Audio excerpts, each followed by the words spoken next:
So it has now just gone past 4 o'clock, so we might get a start. I appreciate everyone who has made an extra effort to get here online on time. My name is Clinton Milroy and I look after the marketing here at Edrolo, which includes all of our events and activities. So I'm very excited to welcome you to this session for General Maths. Just before I get started, if you haven't already, or before we get started, if you haven't already, please jump on into the chat and introduce yourself and the school you're dialing in from, just so we can all see who's here this evening.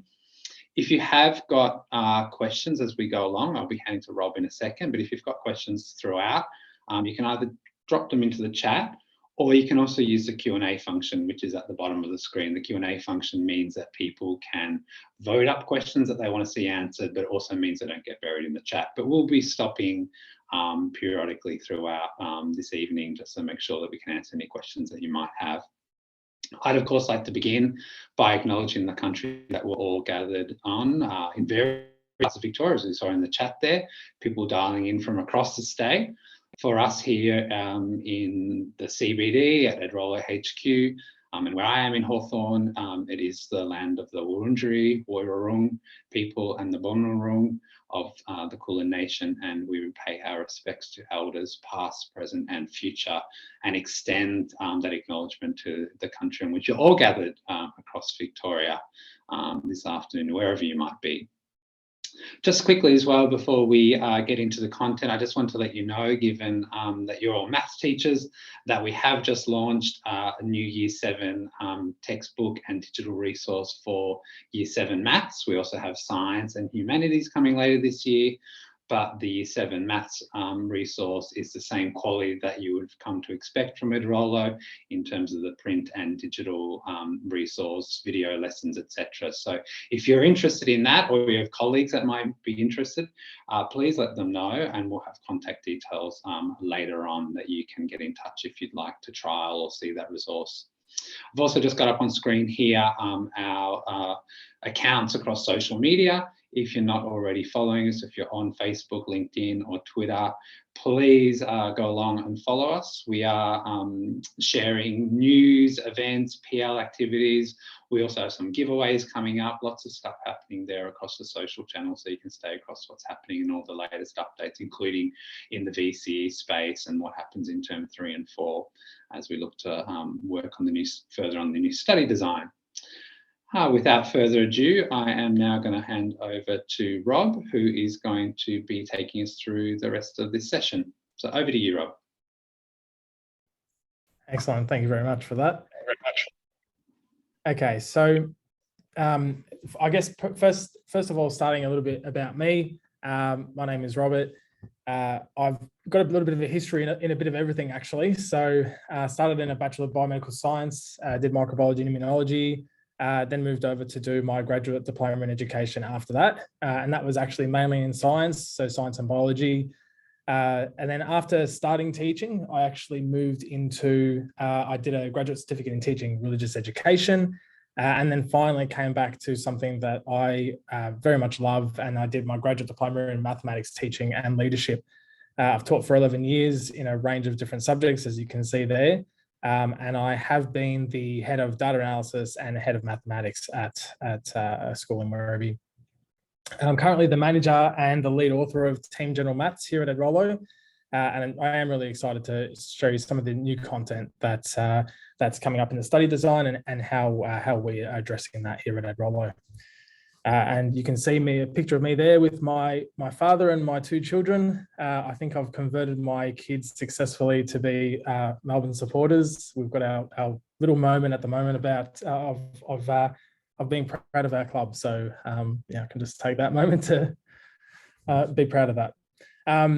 So just as a bit of an icebreaker, and it probably wouldn't be a math session if I didn't throw in something like this, but when you think about the new study design, if you've had a chance to have a look at that study design yet, and the changes involved, both in 1 and 2, units 1 and 2, as well as 3 and 4, just take a moment to think about which baby Yoda best describes your mood. And you can chuck that in the chat. You can just throw a number in there and I can have a look at the numbers going on.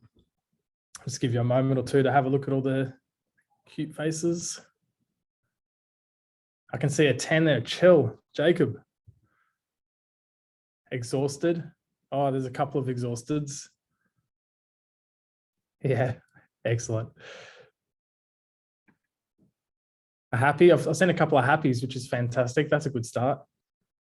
But I actually, there looks like, if I kind of do some summary statistics there's a lot of chill and exhausted seem to be the two major ones.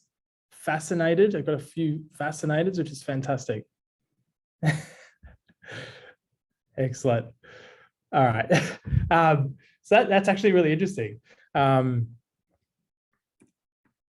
right. Sorry, I've just got it. All right. So I'm getting a range of things, but I did see a lot of fascinated, chill, and exhausted seem to be the major ones. So hopefully, look, by the end of this, if you were exhausted, maybe that'll flick through by the end. I don't think I saw any anxious, so that's okay. If you did choose number 2 and I missed it, hopefully I can flick you over. All right. So, oops.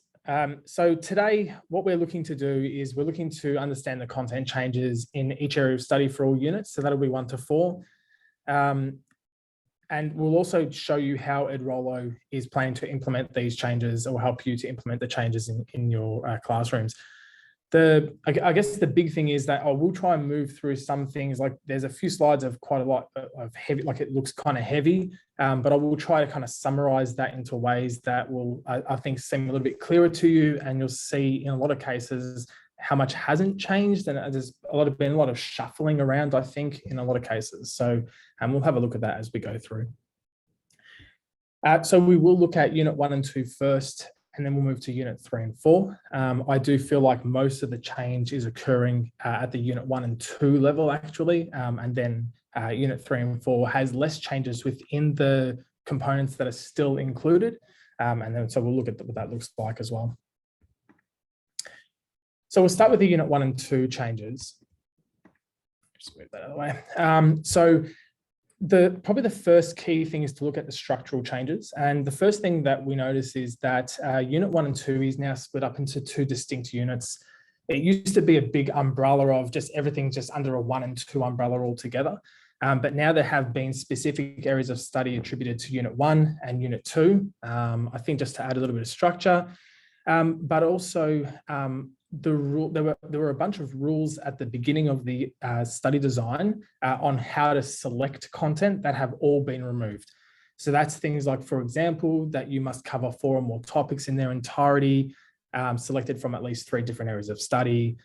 Things like, for example, something that's studied at Unit 3 and 4 level, make sure that you're giving them the right topics to prepare them, and so on. So I won't read through all of those as such, but I think the big thing to kind of get from that is that all of those content selection rules have been removed, which gives us the indication that it's a requirement for students to learn all the areas of that study design right across from Unit 1 and 2. So there is no choice anymore, and it would lead to a greater consistency of prior knowledge in those Units 3 and 4. I should also take the opportunity to say now that obviously we don't speak for VCAR. We take VCAR's study design and we use it to construct the ways that we hope that teachers can have something useful for their classrooms and for their lessons. But we don't speak for VCAR. So just really important that that's clear to begin with.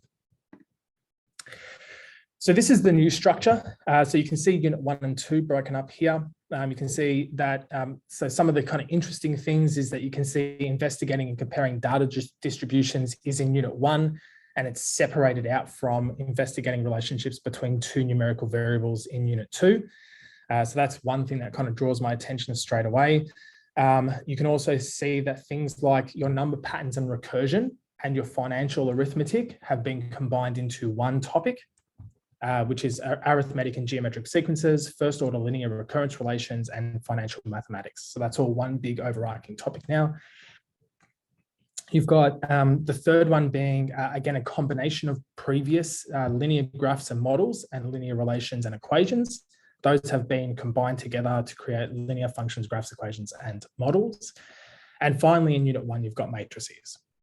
And then in Unit 2, apart from the 2 numerical variables, you've got graphs and networks, variation, And finally, that last one, again, is another combination. So shape and measurement and applications of trigonometry have been combined into space, measurement, and applications of trigonometry.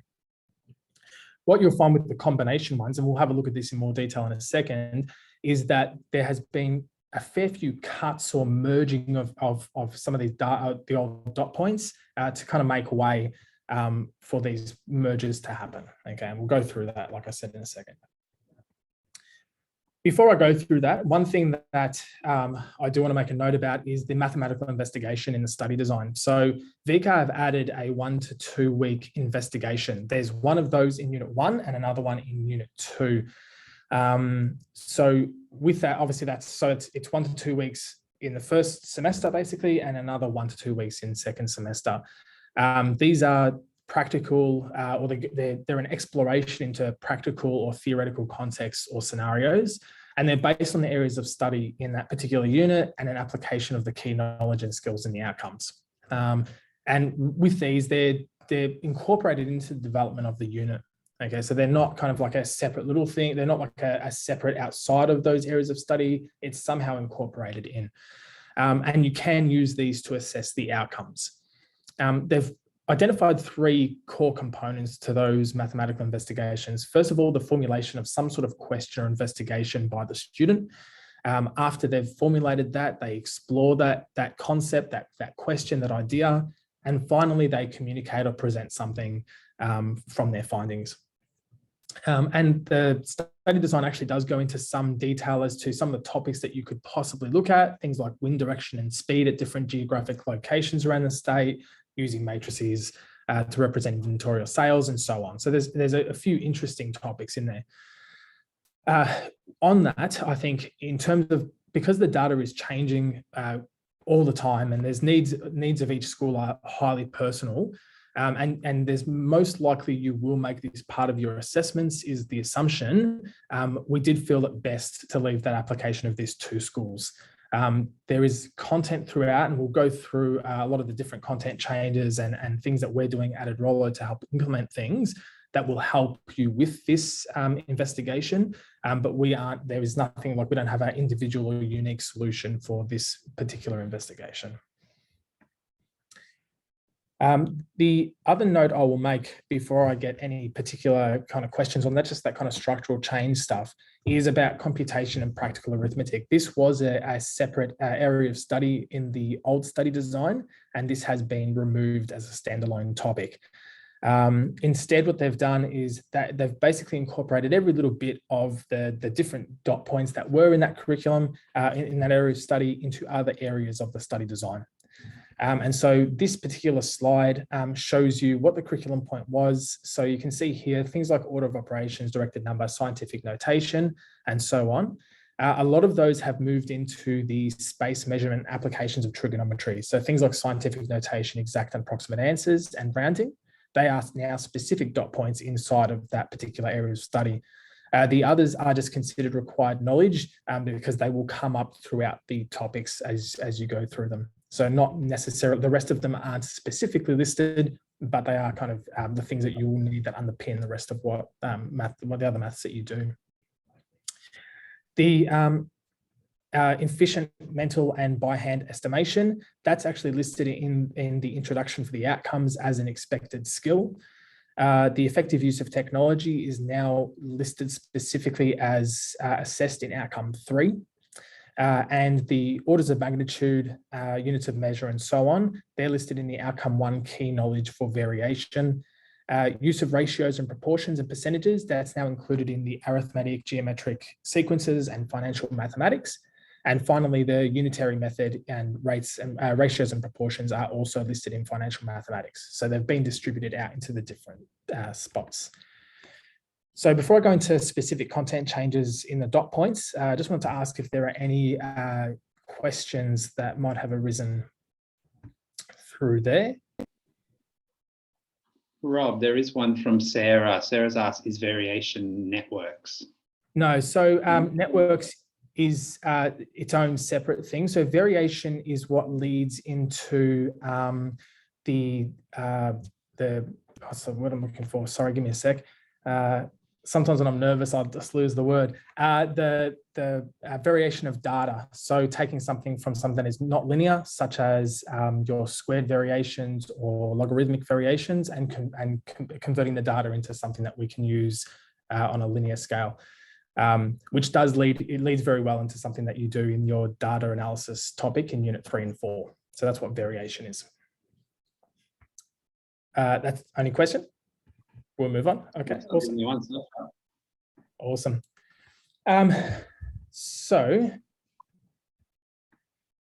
Content changes. So again, what I've tried to do here is I've poured through the dot points for all of the units, and just to look at what specific changes have been made. Some of them are, I do believe they are fairly low level, and I will give some kind of commentary as to why they may look like that way. But again, I need to make it very clear that I don't speak for VCAR, but that there is probably some thinking revolved around that. So if we start with data analysis, summary statistics of center and spread have been arranged into two groups. So they weren't originally. So we have median range and interquartile range as one grouping, and mean and standard deviation as another grouping. We know that like standard deviation is about the deviation from the mean, how much each data point is deviating from the mean. So the idea of putting those together, I think, is fairly logical. And it does lead into something that does occur in units 3 and 4, where again, they are separated. So you speak about median range and interquartile range kind of in one grouping, and then you speak about the mean and standard deviation separately. There's also been an addition of an extra dot point. So this one's interesting in probably the second half of this dot point. So there's a consideration of range of distributions, which has been there before, symmetrical, asymmetrical, summary statistics, that's been there before. But the percentage of data lying within several standard deviations of the mean, this is the first time that's been at that year 11 level specifically. So that's, we interpret that as the 68, 98, 95, 99.7 rule. So it gives us kind of an opportunity to introduce that content to students at a year 11 level. There isn't any mention of standardized scores. So it's really just looking at the spread of data using that 68, 95, 99.7 rule. So it's that, yeah, just kind of bring that in a little bit earlier. Okay, so this looks kind of scary, but let's go through it, and you'll see that there's really not a huge amount of change. It's just a lot of like kind of shuffling around. Specifically with this one, because it is a merging of the number patterns and recursion as well as financial arithmetic, there was some need to reshuffle a few things. So there was an addition of an extra dot point talking about the explicit rule UN. And I think, you know, this has been put in as a separate point when we talk about the fact that you've got recurrence relations and then you've got the nth term rule. So this one here is about that nth term rule, so UN.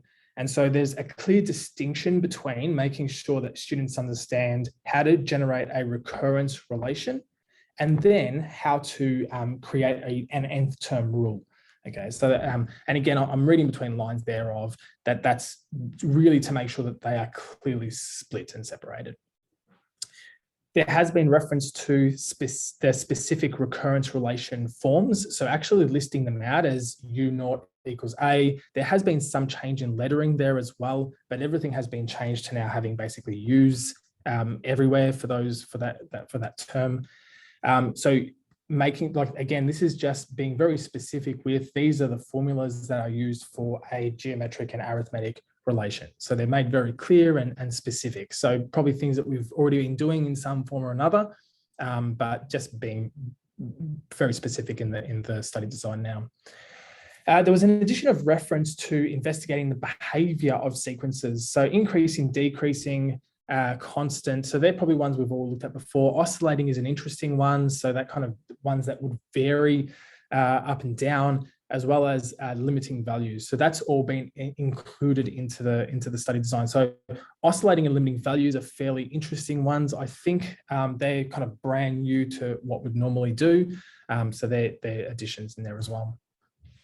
There's been an addition of a reference to non-negative integer domains for arithmetic and geometric sequences. And so I think, again, you know, just restricting the domain to non-negative integers, I think just in terms of a unit 1 and 2, because they're kind of looking at these sequences for the first time, it's just taking that step back and only looking at a restricted domain. So probably, again, a lot of the same things that we've probably been doing does lead really well into unit 3 and 4, where a lot of the time we're looking at, positive values anywhere, whether it be time or money values or anything like that. So it kind of leads well into that anyway. A really interesting one is the removal of any dot points relating to Fibonacci and similar sequences. So that's gone. Probably not much more to say about that. It's just gone. The other one, and this one's interesting, there's a generalization of the financial mathematics topic in general. So there's been a lot of integration and reduction, I think, of some things. So these things include, there's a removal of content on shares and dividends is gone. There's an incorporation of simple and compound interest, but only as applications of recurrence. So that's the only time they come up in the study design in unit 1 and 2, is just as applications of recurrence.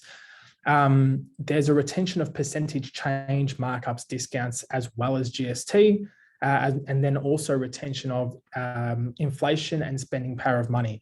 The reason I write individualization there is that it has been brought out as a separate dot point. It used to be buried in with everything else, but they've made a clear indication here that it's a separate dot point for both of those, so inflation and spending power of money. Okay, have now been individualized. Retention of the unitary method is still, so that's still in there, and retention of comparison of purchase options.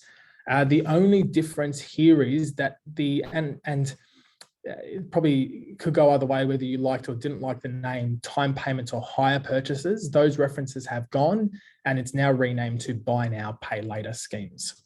Probably more in line with the common vernacular in today's day and age.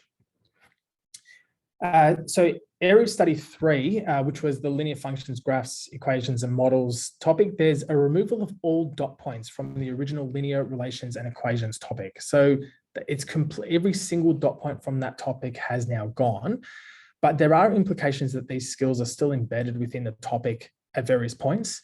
It's very hard to imagine that you can do these topics without integrating at least part of those old linear relations and equations ideas, such as solving linear equations. What has happened is that there's been a condensation of the dot points from the original linear graphs and models topic, and they've given us these 4 reimagined points. So it is, like I said, it's really the same content. They've just kind of put some things together and split other things up. And so what we get is the idea of the y equals a plus bx. It's the function, its graph, and the interpretation of the a and b in kind of like in those applied contexts. Also, the graphing of linear relations in that form, the ax plus by equals c form, and equivalent forms, again, would suggest that there is some literal solving of equations there. The third dot point there, formulation and analysis of linear models from worded descriptions, and it does still include simultaneous linear equations in 2 variables and the application to solve practical problems. And finally, that last dot point being the piecewise linear graphs. So they're still in there in their entirety, the linear segment and step graphs, and their application to modeling practical situations. So tax scales, which I thought was a really interesting application, and charges and payment. And so, like I said, most of that stuff is still just included as it was before, but now just kind of shuffled around in a new wording. There's also, and this is another really interesting one, a removal of all dot points from the original inequalities and linear programming topic. So that no longer exists at all. Area of study 4, discrete mathematics, which is matrices in this particular case. And there's an addition of an extra dot point. And again, very interesting addition, which is the introduction to transition matrices. So it is giving students that taste of transition matrices at a year 11 level when they didn't have that originally. Okay, it is at a fairly lower level, so they're assuming that the next state only relies on the current state. So they're looking at that kind of recurrence version of transition matrices and working with iterations of simple models. So things like population growth or decay. So they are looking at that, and also the last section of that dot point says that they actually include informal consideration of long run trends and steady state, also known as equilibrium state. So they do look at that long run trend. So, raising a matrix to a power of, say, a transition matrix to a power of 50, say, for example, to look at if there is a steady state. So that is included as well in year 11 or in the unit 1 and 2. I'll do unit 2 as well. And then kind of, if you've got questions about any of those, you can go ahead and ask about any of them. I think it's probably the best way to go about it. So if we look at unit 2, again, that first dot point is, the first area of study is data analysis again, but this time looking at 2 numerical variables. There's been a removal of reference to the Pearson correlation coefficient. And if that was by itself, you might kind of disregard that it was removed, but they've actually got now an informal interpretation of association and causation remaining left over. So it specifically says an informal interpretation of association and causation. So I find that very interesting. That is though the study design change, that it has been removed as a reference in all areas of unit 1 and 2. The other really interesting change is the replacement of the least squares line in year 11, in unit 1, 2, with a line of good fit by eye. So only by eye. And all the analysis that you perform on a least squares line, all of those analysis still remain. So looking at intercept, slope, interpolation, extrapolation, but all in regards to a line of good fit by eye rather than a line of best fit, least squares line. And then in area of study 2, Prim's algorithm has been replaced with greedy algorithms. Now, the difference there is is that greedy algorithms are kind of like the umbrella term for anything where you're looking for your shortest path, basically. So Prim's algorithm is just a subset of greedy algorithms. So they've replaced that and said, speaking about greedy algorithms generalized. When we move over to area study 3 and 4, which are the last 2 for unit 2, in terms of your variations, so this there's a removal of joint variation. So that's completely gone. All that you've got left is direct variation and inverse variation. And there was also, and it's not really a removal, I've put it here as this, it's a removal of the logarithmic functions as a standalone dot point, but now it's being incorporated into the other types of variation. So it used to say squared and reciprocal as one dot point, and then logarithmic as a second. It's now incorporated into one. I don't see any other reason for that change except to say that you're basically talking about all 3 as a comparison. So you can have either a squared, reciprocal, or logarithmic variation.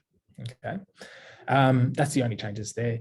And in area of study 4, look, this one has been, again, mixed and matched around quite a bit. There's been a lot of condensation. So you can see that there's an incorporation of the exact and approximate answers stuff, the scientific notations, significant figures. I spoke about that before. And the rounding, that's all come from that computation and practical arithmetic topic, as well as the addition of perimeter and area of arcs and sectors. So that's been specifically included in now. Pythagoras' theorem is now just incorporated into other dot points rather than having its own specific dot points. And trigonometry has actually been condensed down from 6 dot points to 2. So now these are the new dot points. Their use of trigonometric ratios and Pythagoras' theorem to solve practical problems involving right-angled triangles in 2 dimensions, including the use of angles of elevation and depression. So very much a lot of what we were doing already. And then in that second dot point, that kind of second or more applied or newer stuff inside of trigonometry, which is the use of sine rule, including the ambiguous case, cosine rule, and application to solving practical problems, including the true bearings in navigation. So you can kind of see that the 2 dot points have kind of gone with, it's almost a revision of trigonometry that they've done in previous years, and then that newer kind of sine rule, cosine rule application stuff. All right, we might, again, just pause for a second if there's any questions about content changes at unit 1 and 2.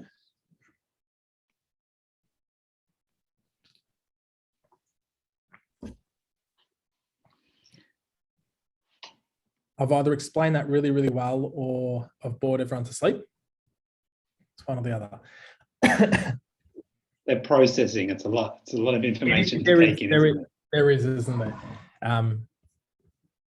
Well, it definitely looks like a lot on the page, doesn't it? I don't think there are any questions.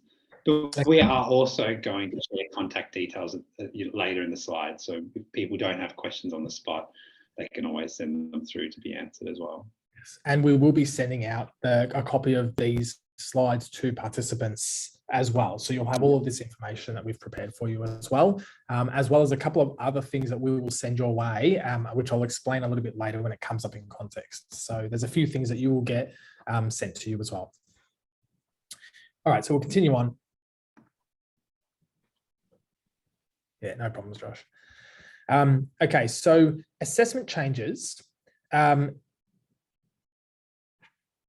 right, so yeah, so in outcome 1, they've added another possible assessment item, which is solutions to sets of worked questions. This was kind of, in a way, partly there before, like it felt like it was something that teachers were using in the past anyway, but it now has specific reference to solutions to sets of worked questions by the student can be used as possible assessment items for outcome 1. Computational thinking has been added to what is assessed in outcome 3. So it's kind of removed it as part of that, the study design dot points, but moved it into outcome 3 as more just kind of like a generalistic assessment item. You'll notice that there's a new key knowledge, which is the role of computational thinking to problem solving and mathematical investigation, and the new key skill, which is using computational thinking, algorithms, models. So it really is just that computational thinking incorporated in. In outcome 2, there's no change in key knowledge or skills at all, but the introduction has been reworded. And although subtle, it does lean towards more of an open-ended problem solving. So it would be more where you might say use your 2-week investigation to help with the assessment of the outcome. So things like, for example, able to apply mathematical processes to non-routine contexts, situations with some open-ended aspects and so on. So there's a lot of that kind of like talking about open-endedness and problem solving. Now really, really strong wording in the outcome 2. Okay. Again, this slide looks fairly intense. There's in outcome 1, which is really assessing the key knowledge and key skills in that outcome 1 of the areas of study. There's been a number of additions and removals. These are really to align with a lot of the wording changes that were done in the study design dot points themselves. So I will briefly touch on all of these, but I will make note that they will be very brief. I'll be very brief on them because you'll see how they do kind of link to things that we've already done before or things that really just align with the new changes. Okay, so there's been specific reference to possible outliers in 5-number summary added. Again, I would assume something that has already been done. Everything else around it is still intact. So I think it was maybe just drawing it out because it wasn't there before. So it's probably just, now just making sure it's very explicit that that's being done. There's been specific references to depreciation and its types. So specifically flat rate, unit cost, and reducing balance. There's been specific reference to graphical images and graphs when referring to different forms of linear relation representations. Again, those words seem quite non-added in a way. Doing graphs in terms of linear relations seems fairly obvious as one of the ways that we can represent linear relations. And again, I think it's just to make it very specific about what they are looking for.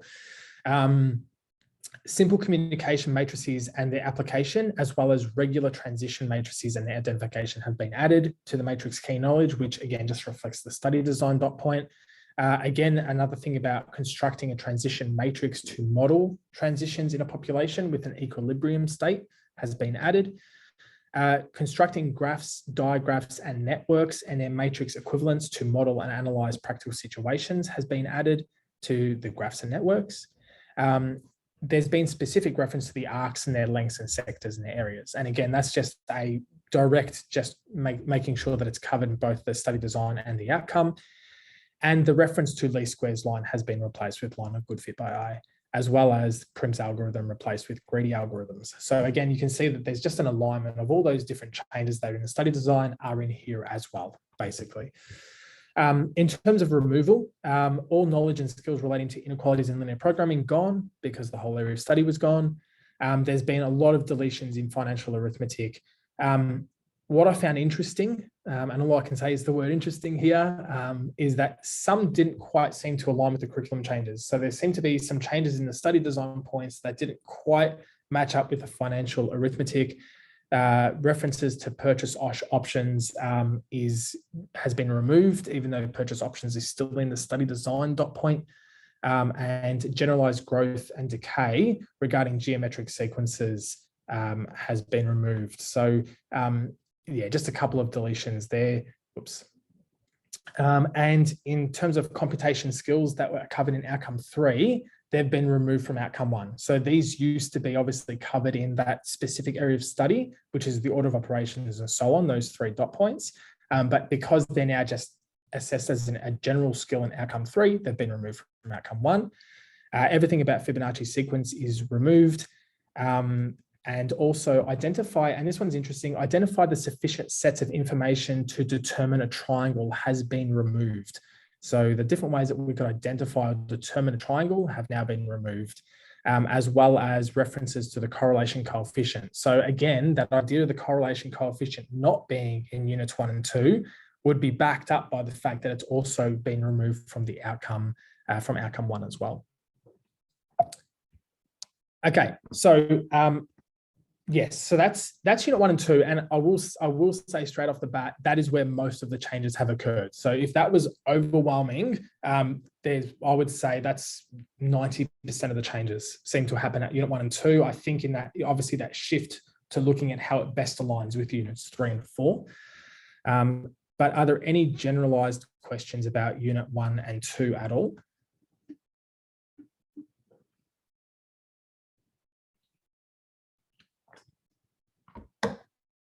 Okay, I think we'll probably just keep moving through it then.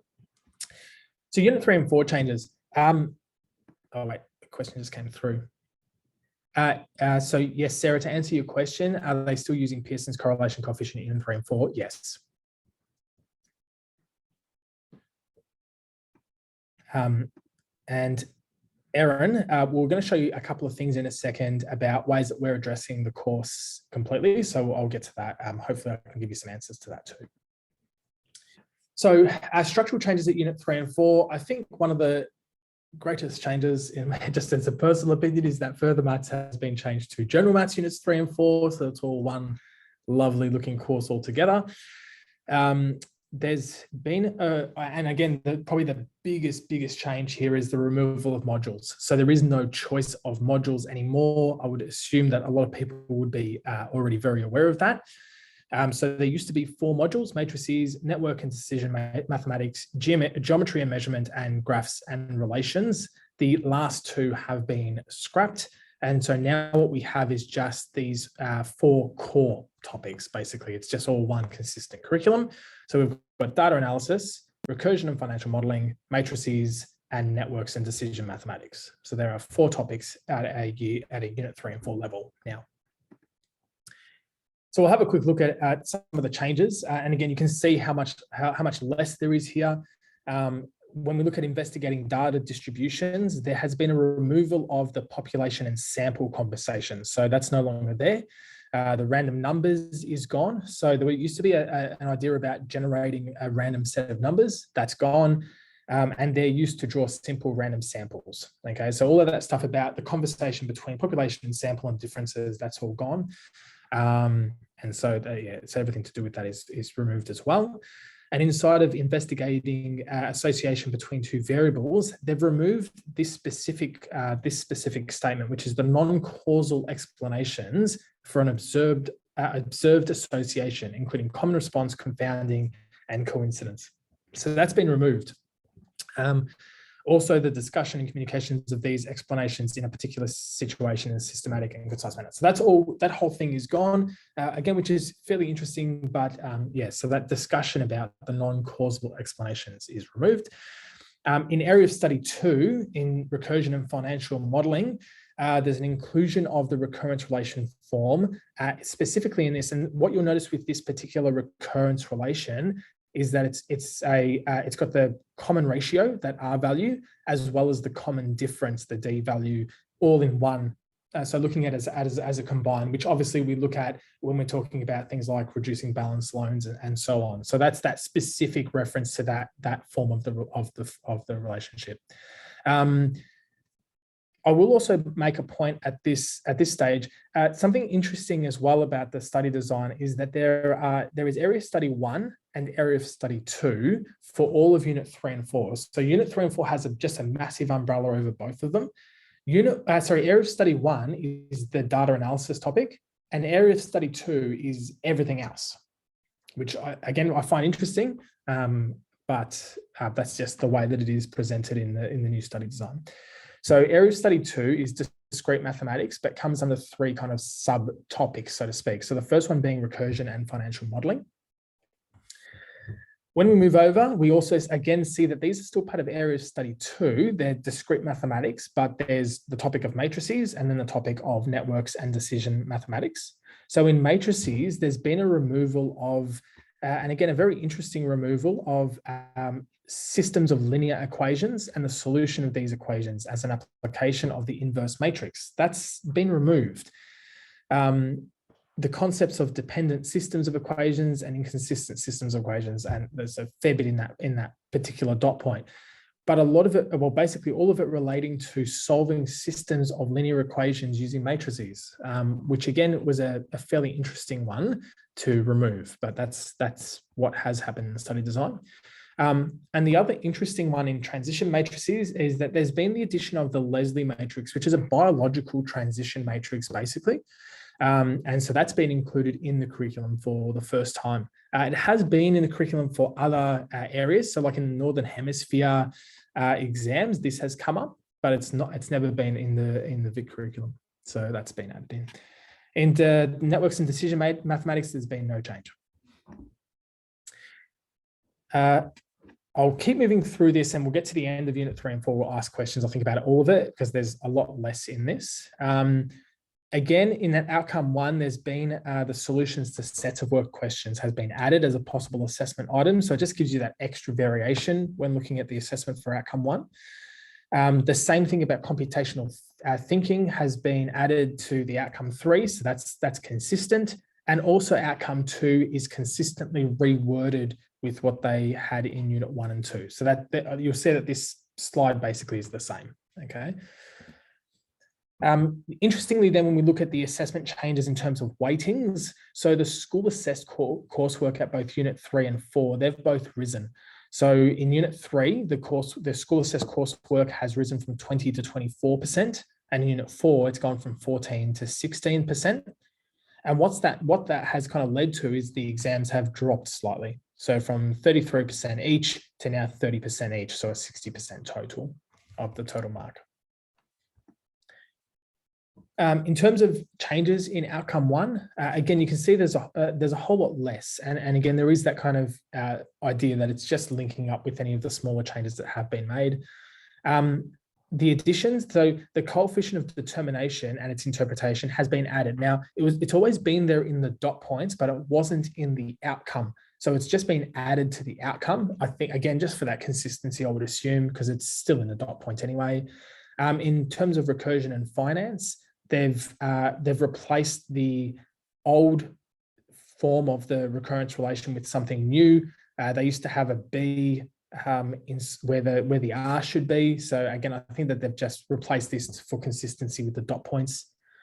An interesting one in here, actually, in recursion and finance, it says with the aid of technology. That's been replaced with use technology. I do feel like this is a very specific transition away. So one of them said, use technology to kind of help you out a little bit. Now it specifically says use technology to solve these practical problems. And that's in the recursion and finance section.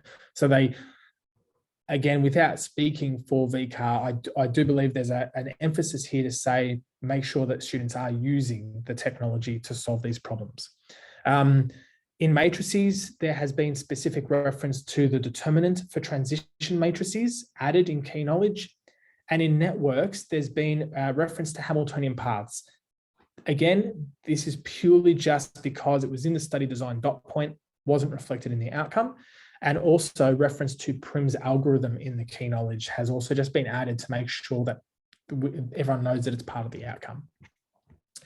In terms of removals, in recursion and finance, they're references to generating terms in a sequence has actually been removed. Again, interesting removal, but it has been removed. And just this idea of the n, so looking at n less than 5 for depreciating value sequences, that's been removed. So again, that would open out that restricted domain out a little bit, is the kind of logical conclusion there. For matrices, there's been a reference to, or removal of reference to solving a system of linear equations, and that does line up with the study design dot points. So there has been the removal completely of any idea of solving systems of linear equations. Again, interesting, but that has been removed. And also removal of reference to specific transition matrix recurrence relations. So these specific models have been removed from the outcomes. They're still in the study design dot points. Interesting that it's been removed from the outcome. I can't really explain why that might be. I'll stop there for questions, and then I've got one last little section that I'll show you. So is there anything that anyone would like to ask about that at all?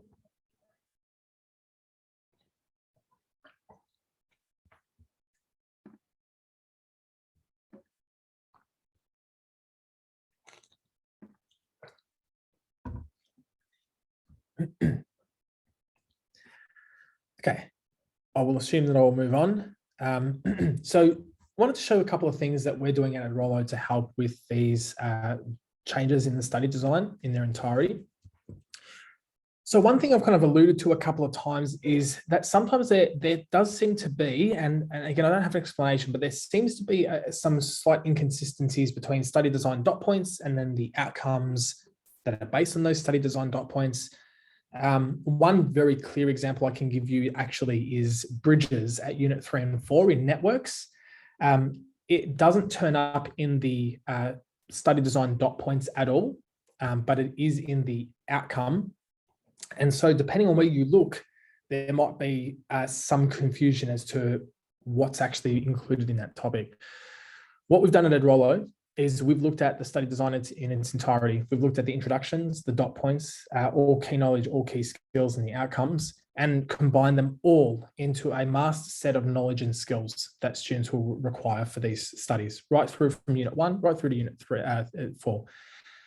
As you can see in the screenshot here, this is just one small example of this. So in terms of the dot point in the unit 3 study design of types of data, on the right-hand side, you can see that these are our specific, what we call knowledge units. These are just like an internal term that we use for every single thing that students will need to do and know inside of this study design. You can see that again for the second dot point there and how many times we've broken it up. So that's 5 times that we've broken that particular dot point up into things that students will need to know. And we have over 500 of these KUs across the 4 units, making sure that we've gone as complete as we possibly can to make sure teachers know what students will need to know. We then assign each of those knowledge units to a lesson in our book. Each worked example is allocated one of these KUs. Each question, each exam breakdown, which I will show you what an exam breakdown is in a second. We make sure we cover every single one of these somewhere at least once, and it's usually a lot more than once. But we make sure that our book covers everything. We have got revised chapter ordering as well. So this is to make sure that it is in line with the ordering that VCAR intended. We want to be as complete, like I said, as possible. There's no need to guess or analyze what part of the study design is being targeted in a lesson.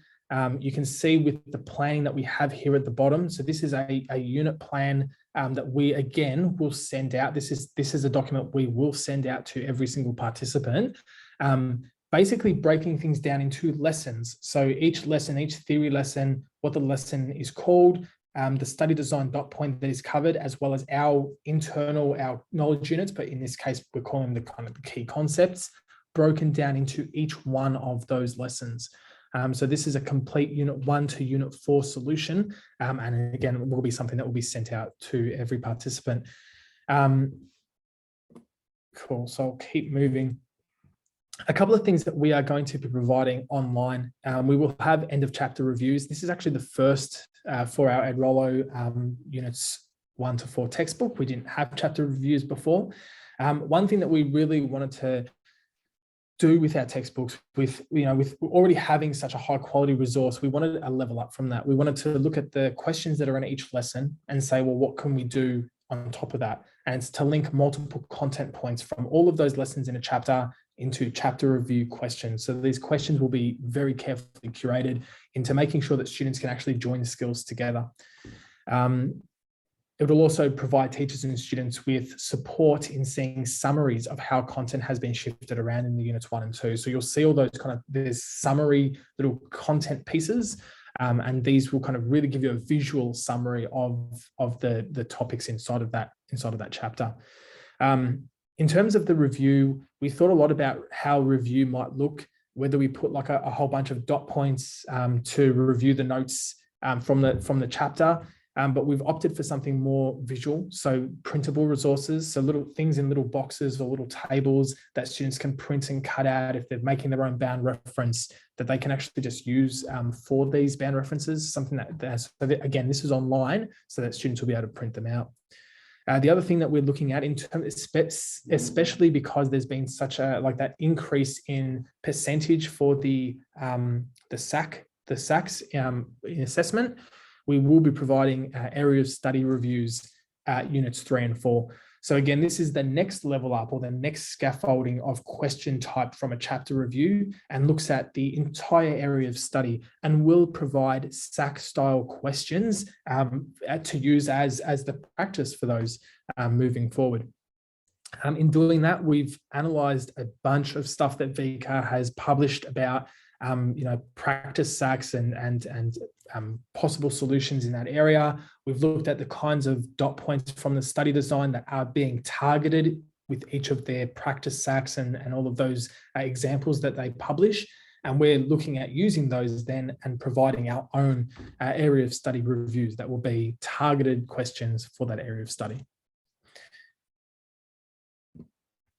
The other thing that's really exciting, I've got a screenshot for this particular one on the next slide, is an exam question breakdown. What these are is we have done a full analysis of the 2016 to 2021 exams. We've looked at the key knowledge units that are assessed in each question. We've looked at the cognitive load on students for every single question, as well as the VCAR statistics that are released every year for those exams. We have carefully selected questions that we are putting in our books that come from the exam questions, and show students how to answer those questions, but not just that, what percentage of students, when they did the exam, got it correct, what were some common misconceptions. So you can see that, and I'll go back to the other slide in a second, but this is an example of what we're looking at doing in our questions. So this is a sample. You can see the question. You can see that in this particular question, 51% of students answered this question correctly. So straight away, the students know that this is a pressure point in the exam. There's a reference to the exam if you need it.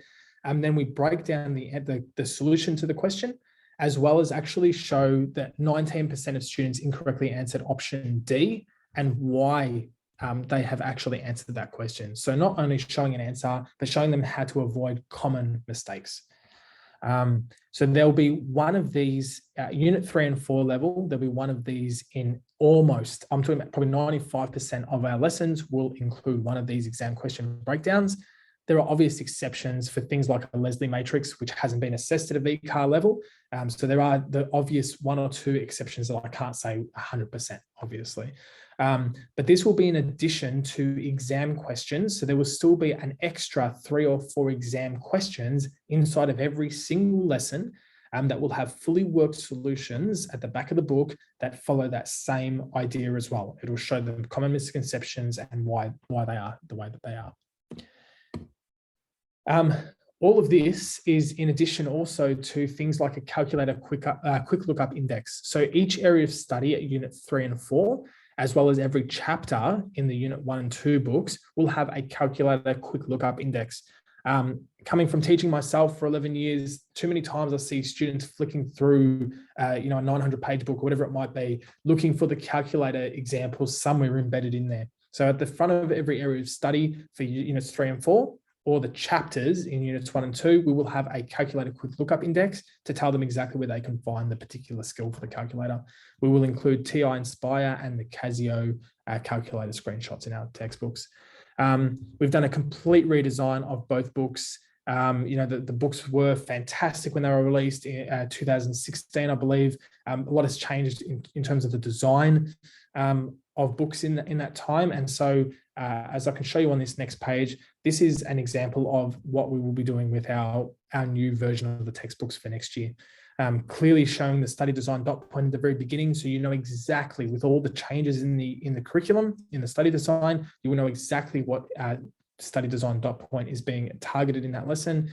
You have key terms, key skills, and you can clearly see that if there's a key skill of calculating and interpreting seasonal indices, that there is a heading for that with all of the theory for it, some worked examples for it, and so on. So it's a lot clearer, there's a lot less clutter, and really very easy to navigate. I think one of the big things that I thought about throughout this whole process was making sure that students can find information really, really quickly.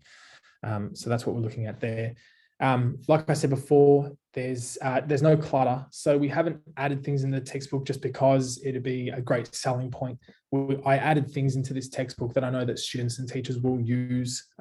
So there's the removal of things that are extra clutter, but addition of things like an area of study review that will make a very big difference, I think.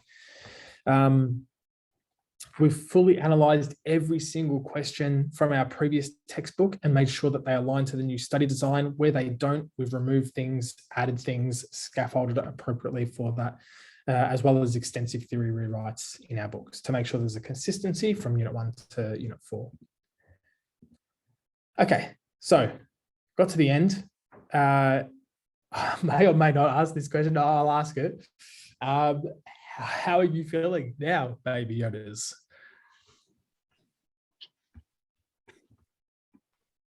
I reckon I'm going to see exhausted. Oh, triumphant. Excellent. Diana, you were planned to make sure that it sounded like that was a good start, a good strong start.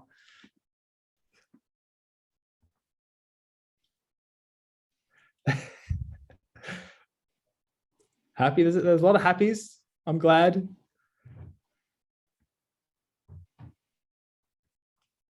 Excellent. Excited. Nice job. It also gives people a chance to think of any questions that they might want to ask Rob as well. Absolutely.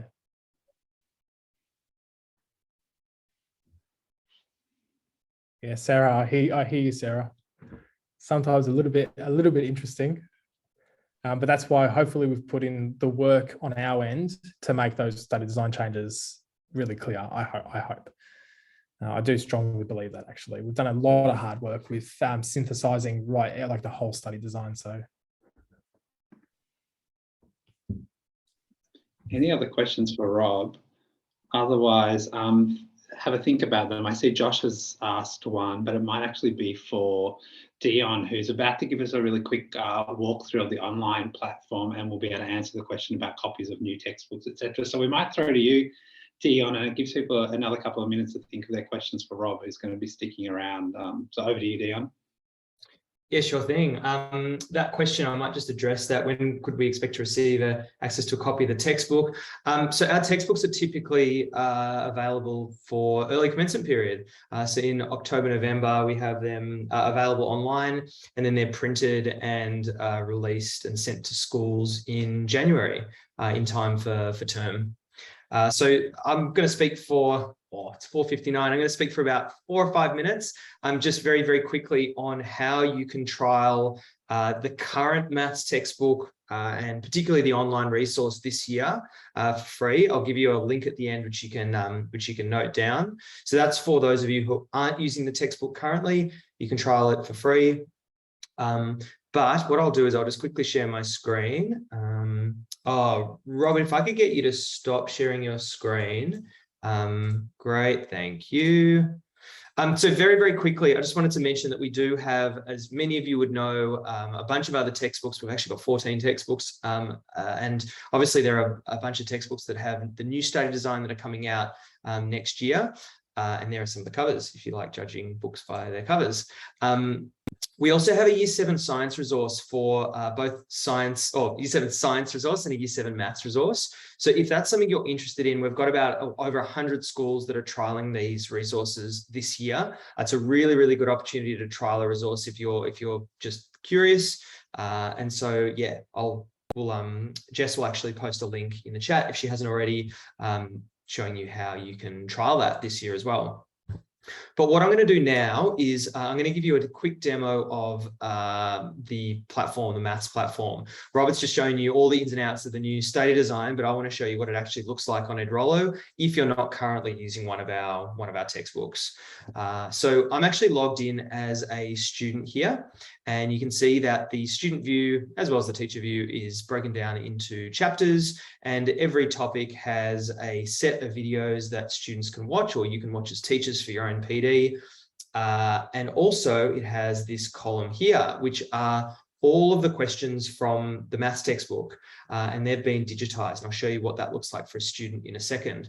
The other thing to note is that there is a PDF of the current year's textbook. However, yeah, that is this current study design textbook and not next year's textbook, but that is available to you should you wish to trial. But really, I think the best use of a trial probably would be setting questions like this for your students. And let me show you what that will look like. So as a student, I can go into any question, and I think I've got one here. Here we go. I can go into any question that's in the textbook. I can select my answer. And with maths, all of the questions online have been converted into multiple choice questions. So the idea is that students do their workings out in an exercise book or in a separate book, and they come online and enter their answer. The advantage of students doing that is that they get a video solution guiding them through every single question in the textbook. So this is kind of one of the things that differentiates our textbook from other textbooks, in that students really have that support. Here again, we'll locate it and circle it on our table. So the blue whale is going to be 10 to the 5.3 kilograms. So for all of these, there are full video solutions, and then the student indicates if they're confident or not in their understanding. So as an example, I got that wrong, but I've watched the video and I'd be confident in my understanding of that question. Now, as a teacher, I'm going to flick over to what the teacher sees. So as a teacher, you get data on what the students are getting right and wrong, and also what they're understanding and not understanding. So as an example, I've gone into this particular topic, and you can see I've got all of my students in my class down the left-hand side. These are all of the questions from the particular lesson in the book. And you can see there's kind of hotspots here. So where it's red here, it means the student needs help. So this student has indicated that they need help in a couple of questions, having gotten the question wrong, as indicated by the red triangle. So what you're looking for here as a teacher is you're looking both horizontally and vertically to see if there are common themes that students are actually getting questions incorrect.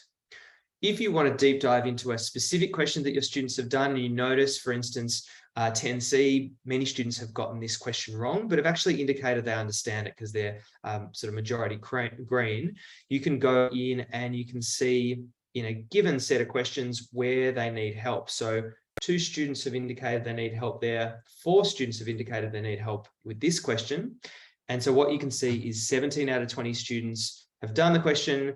Only 8 out of 17 answered it correctly, but 4 out of 17 have actually indicated they needed help.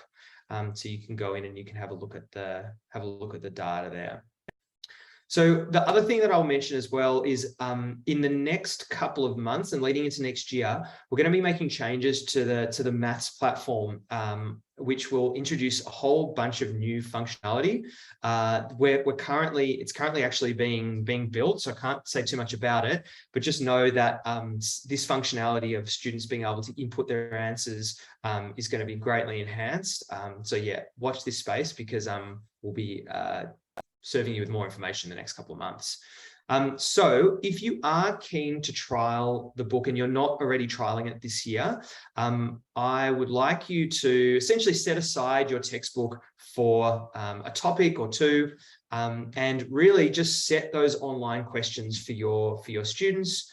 And then if you want to go ahead with the textbook that Robert has talked about for next year, you can confirm that with us, and we'll actually extend free access for you and your students in this trial I'm talking about to the end of this year. So confirm next year and you'll get it for free to the end of this year.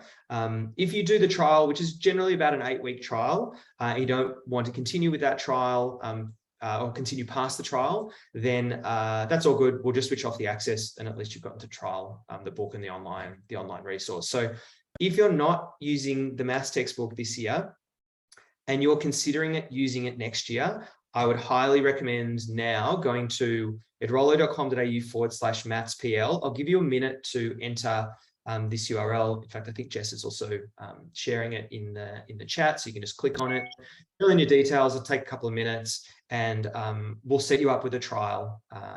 Yeah, someone from Edrolo will be in touch with you. It's free, and yeah, it's a really good way to trial our product. I'll just make sure, I'll just run through that. Let's make sure there aren't any questions, or there are a few questions. Let me have a quick look. Okay, looks good.